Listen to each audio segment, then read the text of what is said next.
Hello, this is Livia Lucar, and this is vlog 4 for English 231 on my own personal smartphone use, routines, and habits. So, one habit that I've created, which I think is pretty common in today's society, is checking my phone first thing when I wake up. And I do this for a couple of reasons. I use the clock application on my smartphone as an alarm clock to wake me up in the morning. So my phone screen truly is the first thing I see when I wake up. And I also do look at my phone to check any notifications I received from after I went to sleep. This is not app specific, meaning I'm not searching for notifications from a specific app, but instead looking at all my notifications from all my different apps on my phone. After that, depending on what day of the week it is, kind of determines what I do next. So typically, if it's a weekend, I'll stay in bed for a little bit and scroll TikTok, Instagram, all the social media platforms. But if it's during the week, I typically get up right after checking my notifications and get going to classes. So this leads into my next reflection on my phone usage on the weekends versus during the week. So, after looking at my screen time for specific days and specific weeks, it is clear that this fluctuates week to week. I don't spend an excessive amount of time during the week scrolling simply just because I don't have the time to.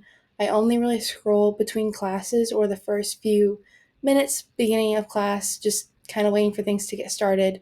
So, my usage during the week is relatively low.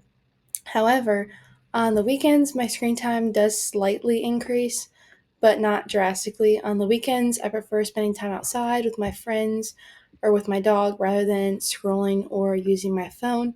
So, when it comes to the weekend usage, I use it mostly in the morning when I wake up, when I typically scroll for about 45 minutes to an hour before getting my day started. And like I said, this is just a habit that I've created pretty much every weekend since I've really had exposure to my cell phone. So I've have created habits to avoid overusing my phone on the weekends just because of boredom. I would rather find something else to do, whether it's going to the beach with my friends, taking my dog for a drive and a long walk, or being productive by getting homework done or doing anything else other productive.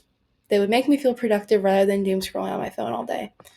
So now that if we're comparing my day usage to my nighttime usage, I definitely use my phone more at nighttime. This is when I use my phone the most to communicate with others, since I pretty much see the people I need to talk to during the day, throughout the day. There's no need to really contact them during the day just because I see them so much. Um, However, I also have habitual triggers when it comes to picking up my phone during the day and at night. I most commonly pick up my phone when I receive any notification of any sort of like reaching out to contact me in some way. This comes mainly from iMessage, phone calls, or even my Snapchat notifications. So, part of the reading and activities for this module included all of us taking a smartphone compulsion test, in which I scored a 6 on. The description of ranking in the 6 category is very likely to have compulsive behaviors in terms of smartphone usage habits. Some of these questions I immediately said yes to.